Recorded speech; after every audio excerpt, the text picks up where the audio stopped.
The Zen Doctor with Dr Stephen Simpson. Hi, my name is Dr Steve Simpson and welcome to episode 6. I'm in London at the moment looking down on the beautiful, iconic River Thames, and to the left I can see Canary Wharf and the high skyscrapers, which I guess is the new financial district. And if I look to the right I can see what is known as the City of London, a golden square mile, and I guess is full of the old buildings and is the old financial centre where people used to meet in the coffee houses and do their deals as the ships unloaded their cargoes from the Far East. Well, we're not going to the Far East today. We're having a look at life, and we're going to have a look at the game of Snakes and Ladders, which I played when I was a kid. It probably doesn't exist anymore, apart from in digital format. But the idea is you're supposed to go to the top of the board by you throwing a dice, and the one who gets there first is the winner and has all the bragging rights. If you land on a ladder, you zoom straight up the ladder several levels, and if you land on a snake, you go slithering down. So the object is to avoid the snakes, which in my opinion is not very wise, because snakes can be a lot more helpful than we might expect. Because the truth is that people usually learn more about life when things go wrong, rather than when things go right. And when we look at adversity in that kind of light, it's very empowering. Anyway, I hope that's whetted your appetite. Time for me to get back to some serious work, and I will be with you in a moment.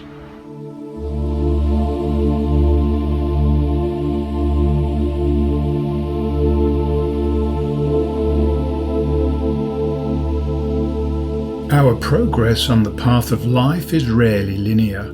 More often it's a series of big leaps forward, usually followed by a crashing fall. We'll do well to remember the common expression that pride comes before a fall.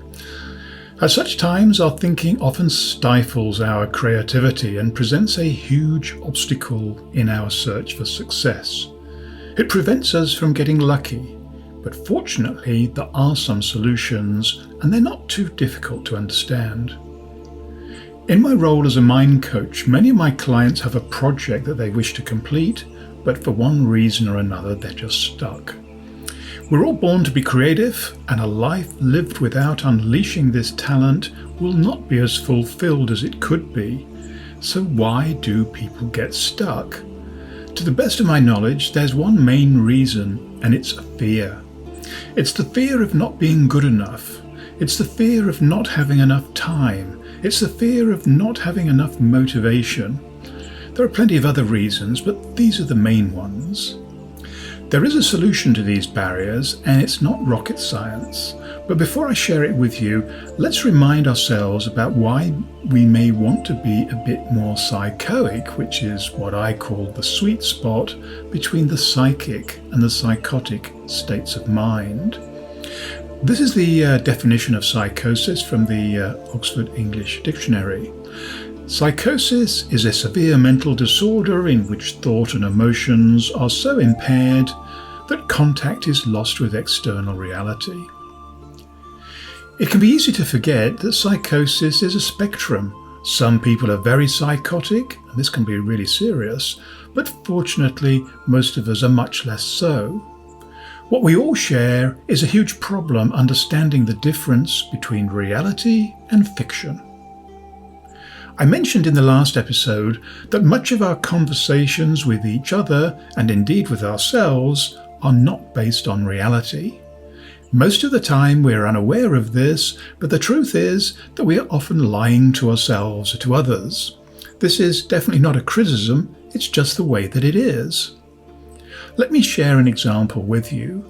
A lot of people want to write a book, but very few people do. Some of those who do write a book don't publish it, usually because they think it's not good enough.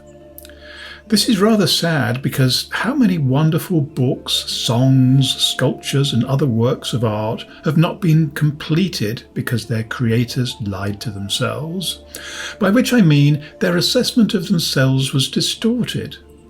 The reason why people get stuck with their projects is because they believe these lies.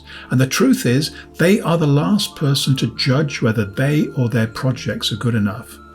Leave it to others who are not emotionally connected to the project to give their verdict, and they will, and it'll be the usual mixture of 5-star and 1-star reviews and a few in the middle. The artist with this mindset has not only fully appreciated the joy of creating something as much as they could have done. This satisfaction should be irrespective of whether others like it or not. The satisfaction of completing a project has little to do with other people, but a lot to do with how we think about ourselves. Many of us, well, all of us to some extent, we've all been brought up to believe in the importance of the big picture, the importance of the plan, and the importance of mobilizing massive willpower to complete it. And I've been just as guilty as anybody else. It's taken me a long time to recognize the error of my ways, but I guess better late than never. In the next episode, we'll dive deeper into the creative process and the massive power of the largely untapped conscious mind. Get ready for the ride and fasten those seatbelts, because it can sometimes be a little more than a little turbulent. In the meantime, do something very different and actually very difficult too. And try stop beating yourself up. Okay, that's enough for now. See you next week. Goodbye.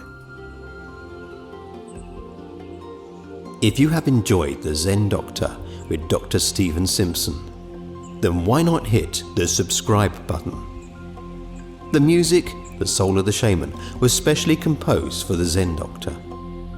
To find out more, go to drstephensimpson.com.